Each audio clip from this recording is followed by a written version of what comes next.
जामनेर ते परसखेडा या मार्गावर पाईपलाईन टाकण्यासाठी रस्ता खोदण्यात आला असून त्यानंतर योग्य प्रकारे दुरुस्ती न केल्यामुळे या मार्गावरून जाणाऱ्या वाहन चालकांना मोठ्या अडचणींचा सामना करावा लागत आहे।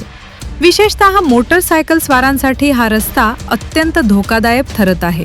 रस्त्यावर खोदकाम केल्यानंतर खडी आणि माती सैल रस्त्यावर आल्याने वाहन चालवताना मोटरसायकल घसरत असून वाहन चालकांचा तोल जात असल्याच्या घटना समोर येत आहेत। या मार्गावर दररोज मोठ्या प्रमाणावर वाहतूक होत असल्याने अपघाताची शक्यता वाढली आहे। स्थानिक नागरिकांनी सांगितले की संबंधित ठिकाणी कोणतेही इशारा फलक, बॅरिकेड्स किंवा सुरक्षिततेची उपाययोजना करण्यात आलेली नाही।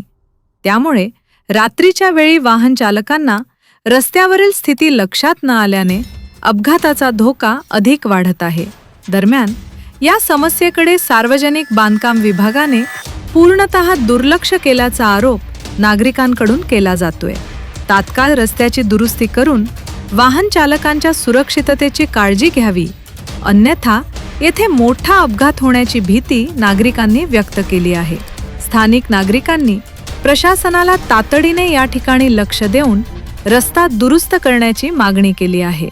तसेच अपघात होण्यापूर्वीच योग्य ती उपाययोजना करावी, अशी ही मागणी नागरिकांमधून जोर धरत आहे।